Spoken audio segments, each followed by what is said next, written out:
Yeah, so hello everyone. Well done on you know, being up and awake for this. Like, really appreciate it. Taking the time to kind of do this. Um, Basically, I'm gonna run through the very early stage of my career and kind of like the strange journey I've gone on to get to where I am. And that will basically go from, I'm going to briefly touch on what I did at university. So, first, second, and third year, kind of what I thought I was doing and what I do differently. And then take it through to graduation, where it's like kind of how I prep myself to kind of position myself put myself in the position to get a job straight out of uni in film and television. So it's kind of like how I used university in the best way, or the best way for me to find a job in what I studied. Um, and then I'm going to go through on how that journey took me over a 2 year period of doing editing, and then how I ended up going into where I am now, which is currently in the camera department. So hopefully this will appeal to a few of you because it's kind of like touching on production, post production, and on set work, and then kind of kit room stuff. So I'm going to try and cover it all and stay on track. And yeah, then we'll have some questions at the end. So please have some questions. Oh yeah, here we go. So who am I? So I graduated from ARU. I did film and television production under Sophie Jackson, taught by David Scott. So I basically, my background, like before university, was I'd like always loved filmmaking. Made a lot of rubbish YouTube videos, which unfortunately are still on the internet. So I've made a lot of videos. I made a lot of content before coming to university, which kind of was my hobby. And then that translated into education. So it was kind of like taking it to that next level where it was like, okay, now I know I want to learn how to do this properly. And that was right from A level, I would say, where we did media studies. Um, and although that was theoretical, like we didn't get to do a lot of practical, it set me up well for coming to university where like you actually got a bit more hands-on with kit. I thought it was good to outline my personal goal for like where I would love to get to. Um, from day one of coming into university, always wanted to direct. That's what I kind of focused on at university, and I've not wavered from that at any point.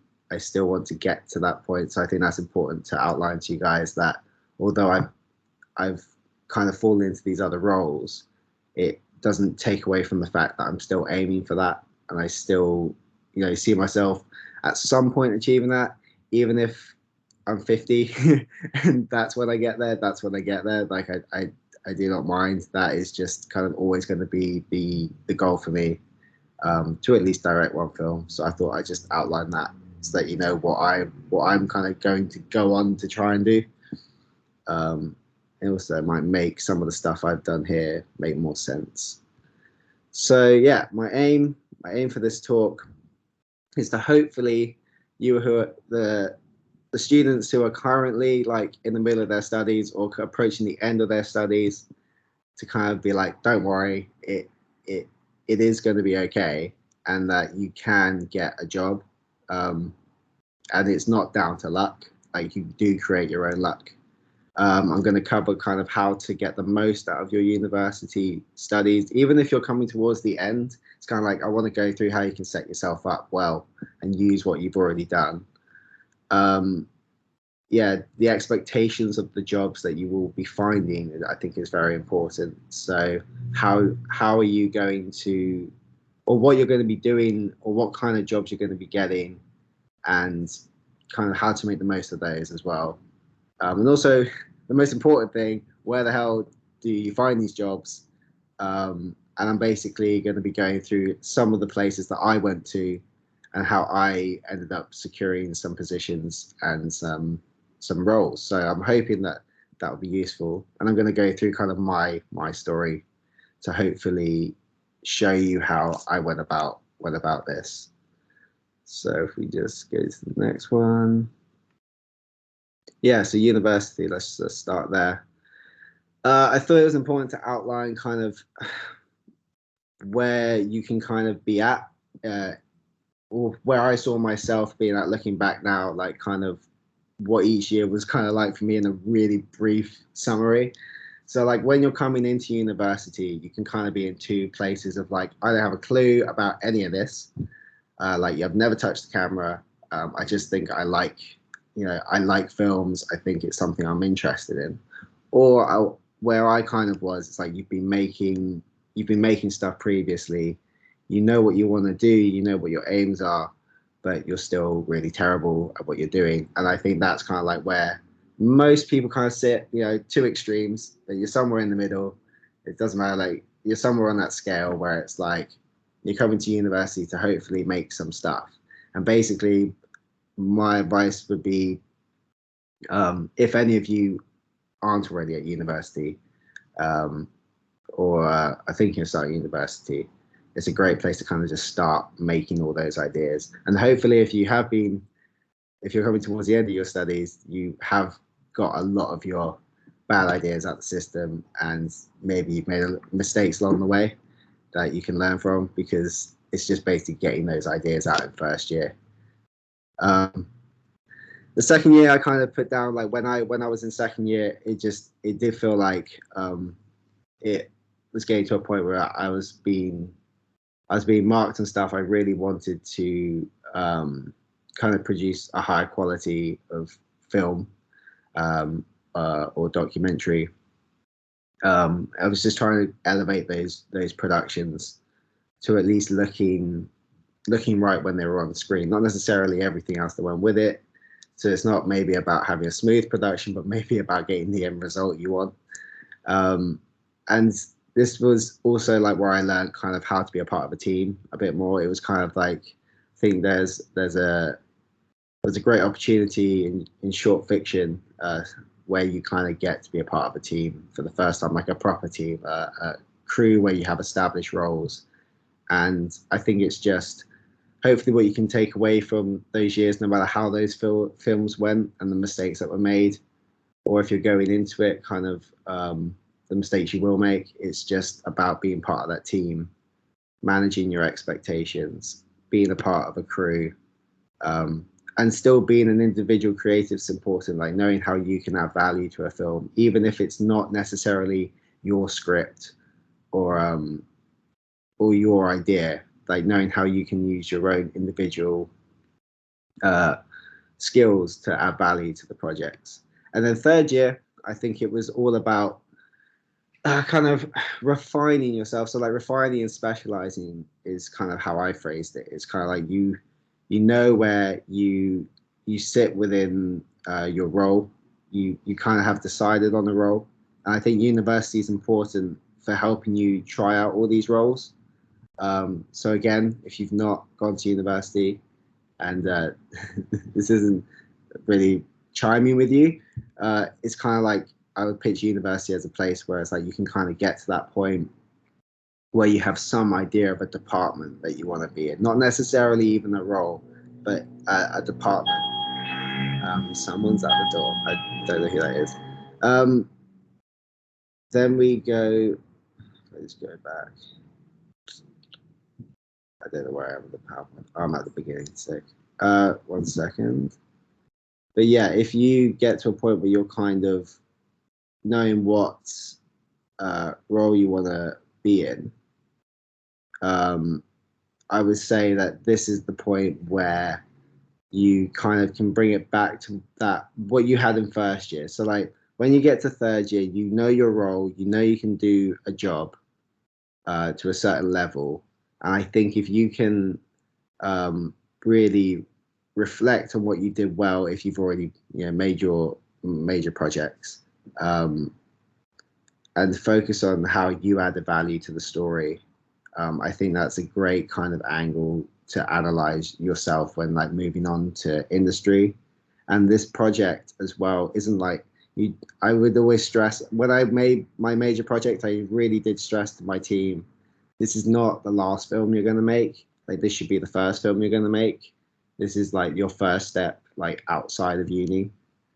because this will be the film that you can, in that first year after uni, you can talk about, either, either because it's been successful or because there were mistakes made on it. Either way, you will have that film that you can talk about, and hopefully it will also help push you to make something else within that next year after uni.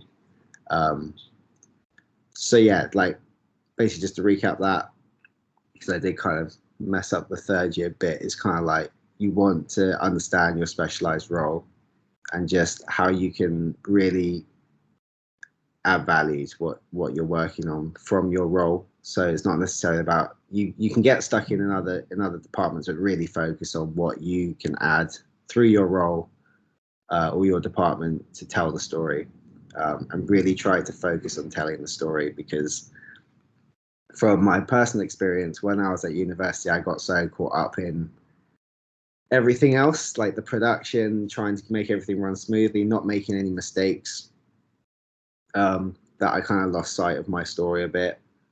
And it kind of, the film suffered because of that. And ultimately, especially if you're directing, I would definitely say don't, manage your team, manage your production, but you're there to tell the story. And university is the best place, to do that, because it's the main opportunity you're going to get to tell the story you want to tell. So, make sure you're just at least focused on that, because when you get out of university, it's a lot harder to have that same time to devote to telling the stories you want to tell. So I'd really take that opportunity. Okay, so then we come to graduation. So I know that some of you are kind of approaching this period. It's on the horizon. So I think it's kind of summarizing on what you can do to make the most out of your final moments at university, and what you can do looking to the future. So this is kind of what I touched on before, but like all your failures throughout university should not be knocking your confidence at this point. This is all stuff that you've overcome, and it's all stuff that's great to talk to people about. And I would have no shame in talking about anything you've messed up, or anything that's gone wrong, as long as you know within yourself that you've learned from it. So an example would be, if you've made a project and someone's not pushed record on the Zoom or something like that, like you haven't got any sound, um, completely fine. It's good to, like, not, like, that's not how you're going to run your future productions. You're going to make sure that that happens, but it's also good that when you're in a situation, when you finally get yourself in a position where you're talking to other professionals, and you're joking over lunch or whatever, like you're talking to them, it's like, don't shy away from having conversations where, like, you do highlight stuff that's gone wrong, um, and talk about it in a light-hearted manner. It's really valuable that they know that you know what you've done wrong, because you're going to be approaching them pretty much as a student, and you're going to be approaching them, from a lower position. So that they do like hearing that previously what's not worked. Or even better, if you have that kind of in the back of your mind of what's going wrong at uni, because that is the place where you're meant to fail and there's no repercussions to your career, because you're kind of in this safe bubble. Like, that's a really valuable thing. It's like, you've messed up in uni, but it's not affecting your career. Your career hasn't started yet. So when you're out there, and you know you're more aware of what could go wrong, just make sure you're drawing from what you've learned at uni, and don't let the failures kind of knock your confidence at all, because that is the point. That is definitely the point of university.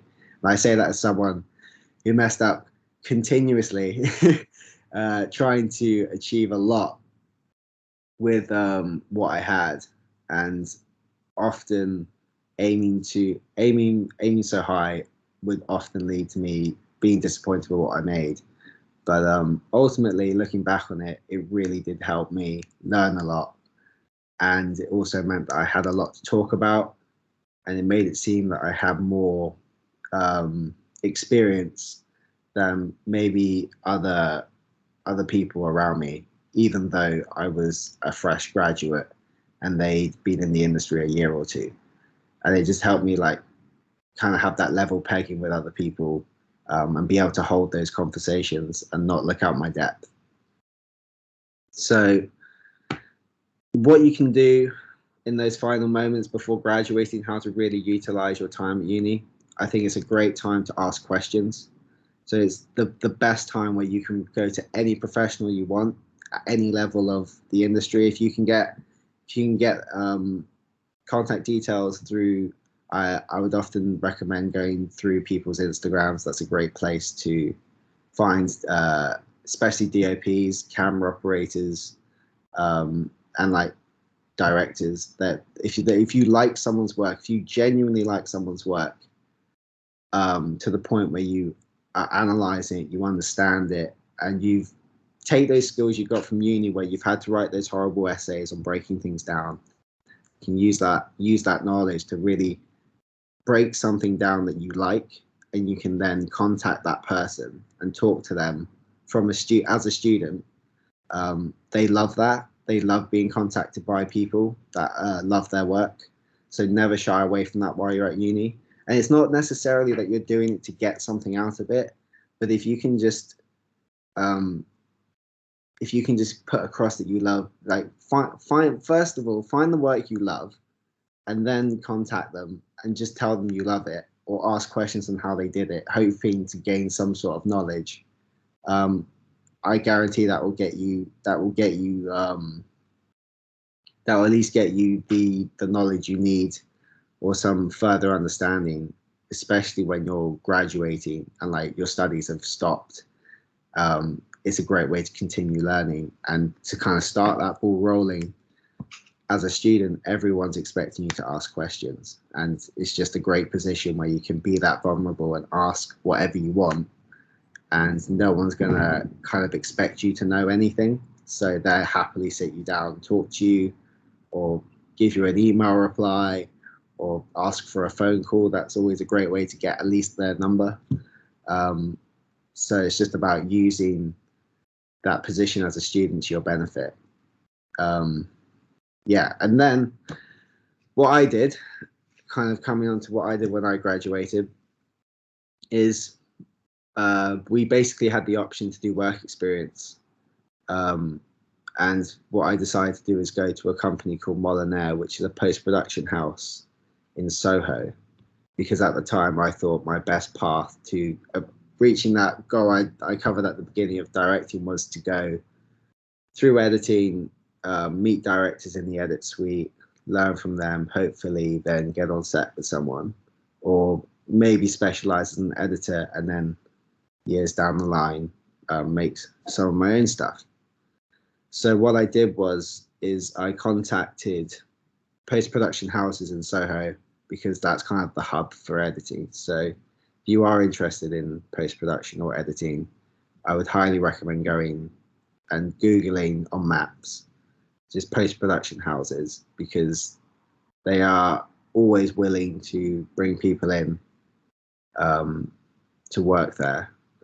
And it also is a great chance to kind of, there's just a constant buzz in Soho of celebrities, shoots going on.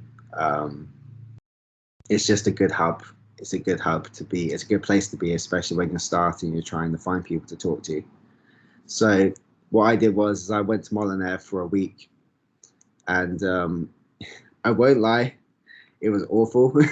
It was so much hard. Like, it was such long days and hard work. And I don't mean the glamorous work of, oh, I had to get edits done, or we had to, I don't know, we had to cut this and that.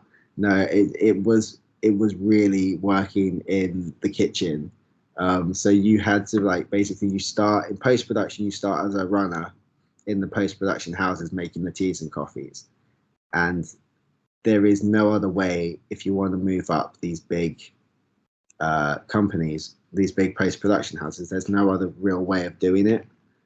But what I will say to that is, although it's terrible, and making the teas and coffees, like after doing so much amazing stuff at university, feels like, you know, a bit of a punch to the gut.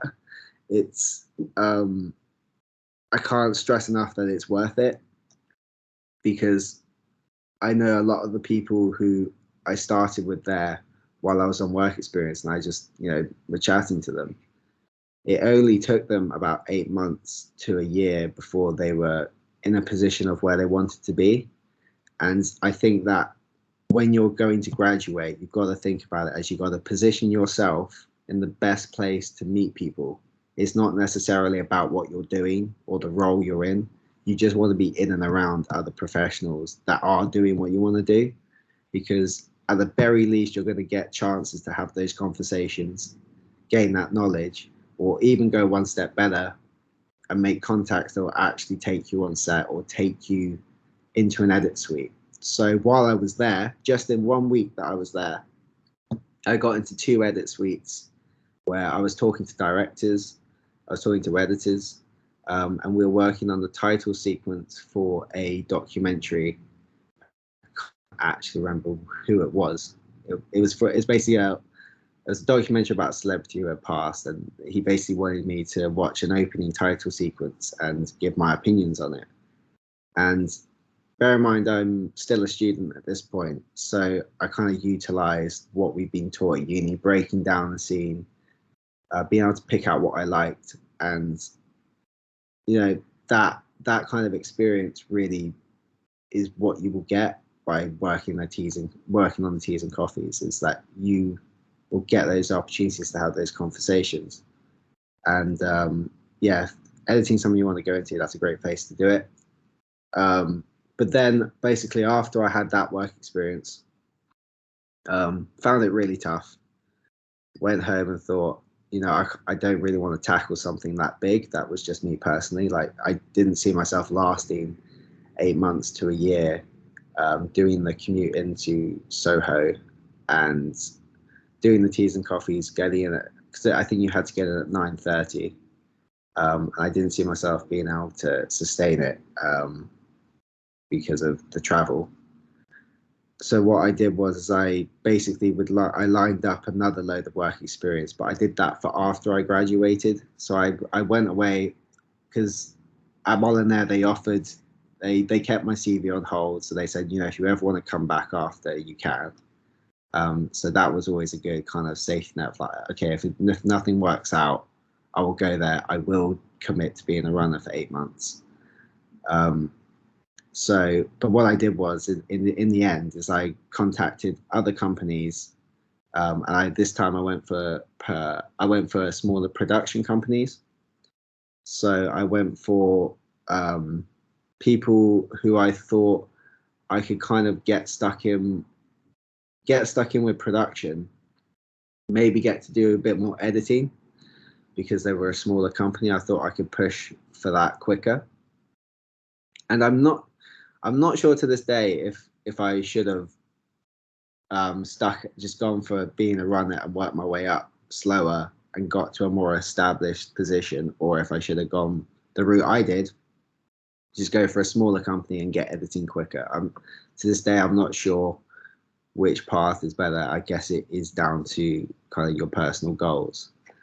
But I basically lined up some work experience for the week after I graduated. Or no, it wasn't actually graduation. It was actually by the time our studies ended. So I think it was around August or something, where I did a week.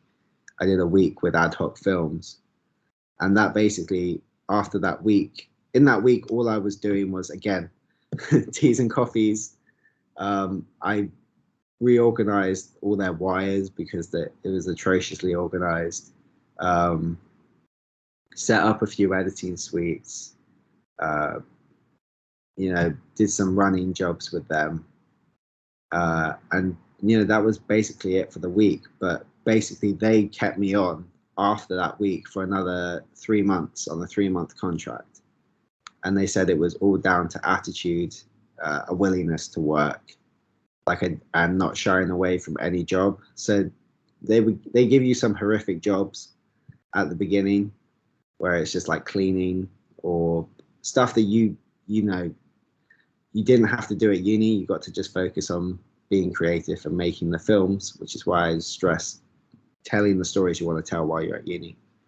But something else that I took from uni was like just that hard work, and it definitely paid off to just be able to knuckle down and get on with it, and just know that it was going to pay off eventually.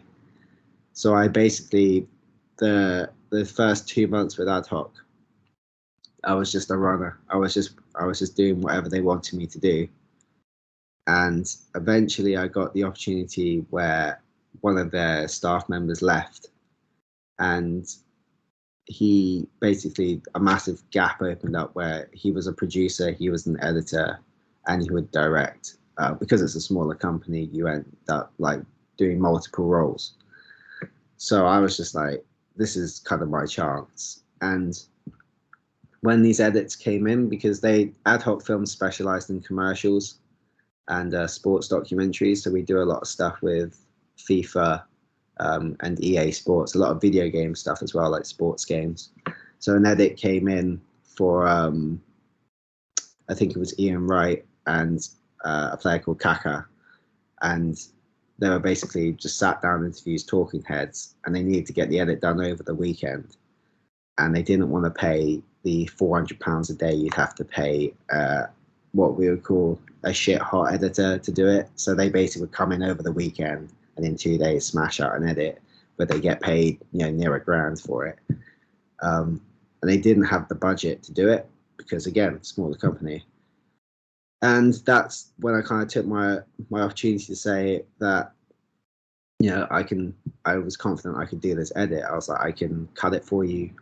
We can have someone review it over the weekend. I can WeTransfer it. I'll stay in the office until it's basically what you want.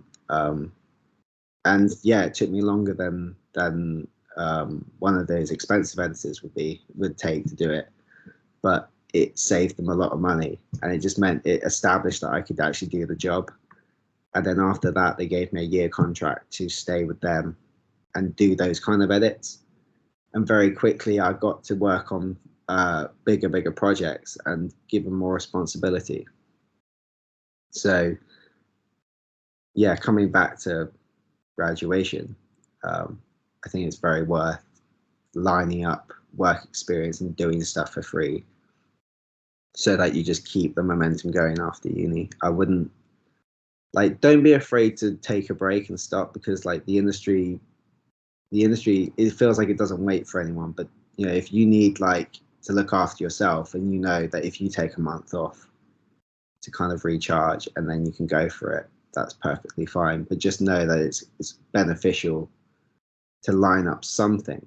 Just line up something, even if it's a week work experience, just get that ball rolling for yourself so you don't get bogged down after uni when kind of everything stops for a bit, because it's just worth knowing that you're good enough to do what I did. I know that pretty much everyone who's made it to a morning call is good enough or has the drive to do it. So yeah, please don't underestimate the value of work experience and doing stuff for free in those first 6 months after uni. So I put on here kind of places that you can find your first job.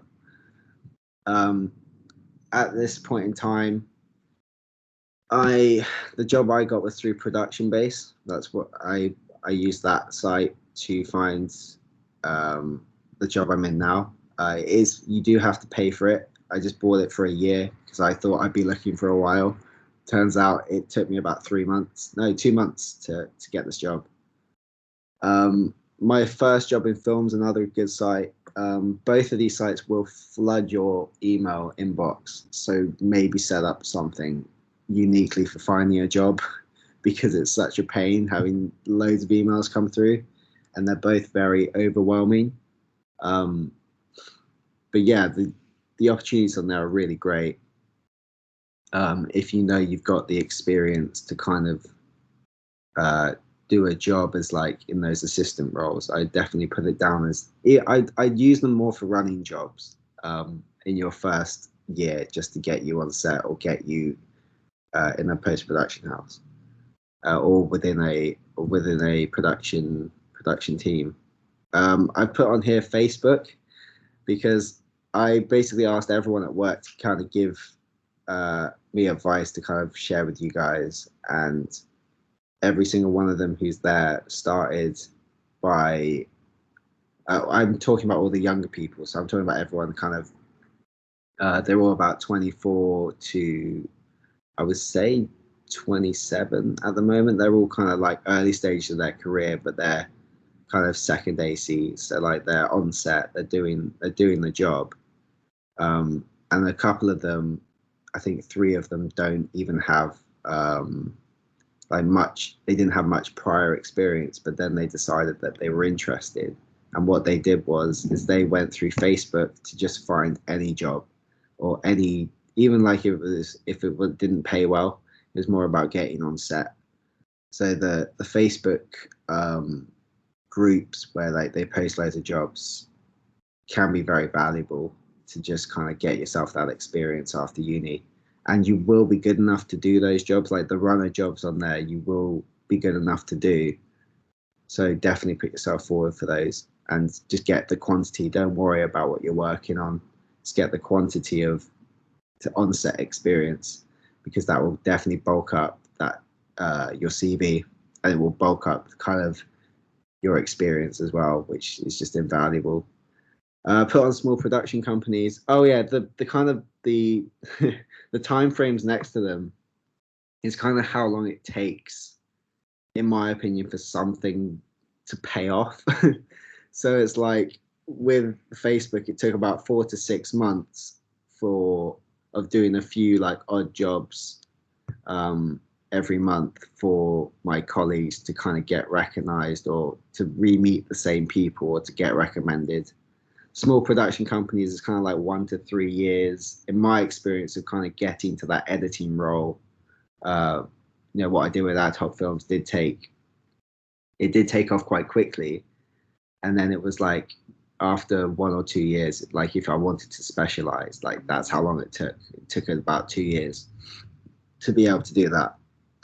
Post-production houses, it says I put 1 to 2 years to play it safe, but I know people who have done it, who have got in an edit suite as an edit assistant in 6 months, 8 months, after doing the terrible coffee runs. So that's definitely possible. And then 2 years, within the 2 years, they kind of had their own specialist suite. But it's important to know that they had like the degree under their belt. They studied hard before that, so they knew what they were doing. Once they got themselves in that position, they knew how to kind of make the most of it.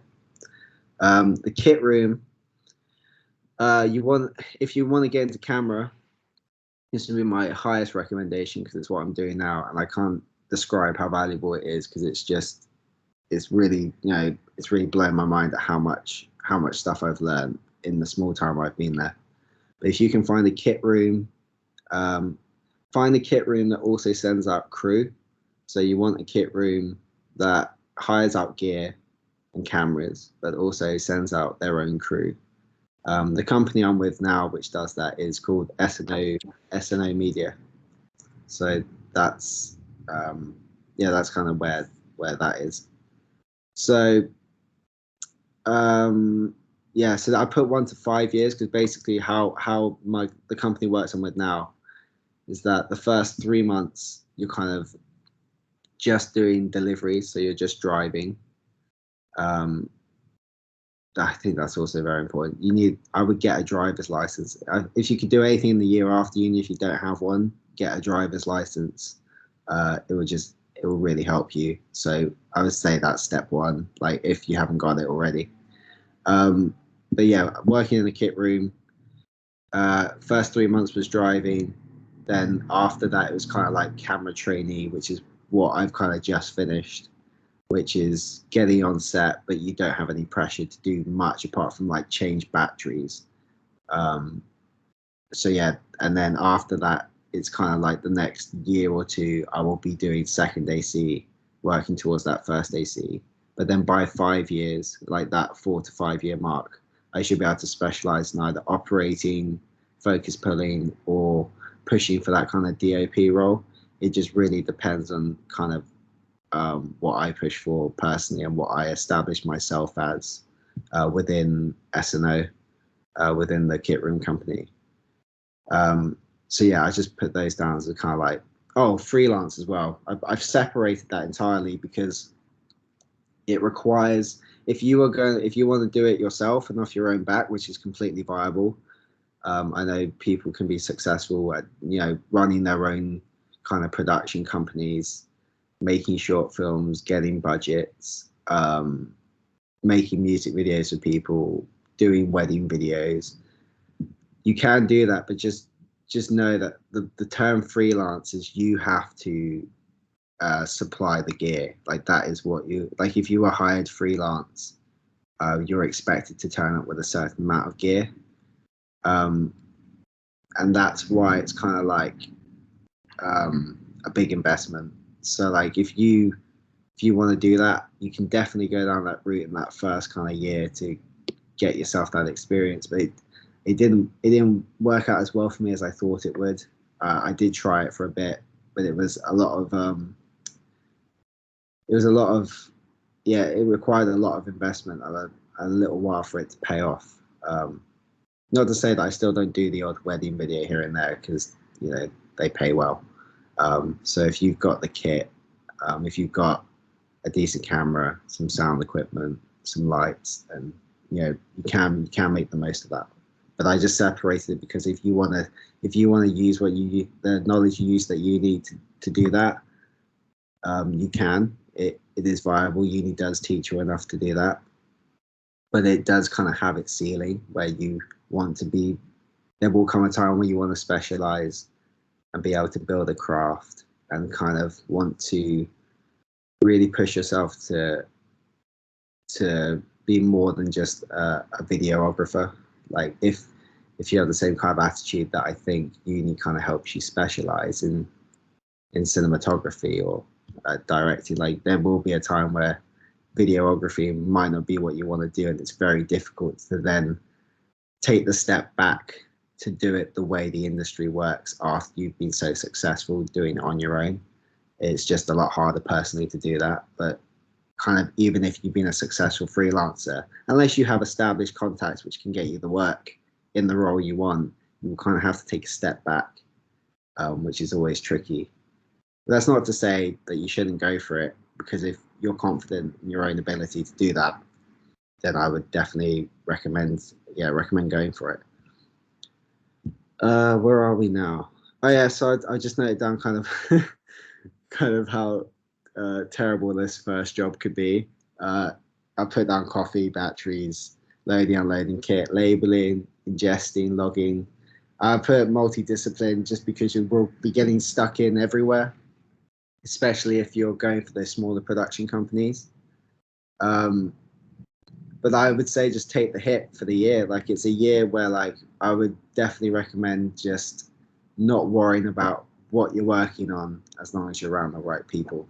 So I won't repeat myself too much on this stuff, but basically that first job will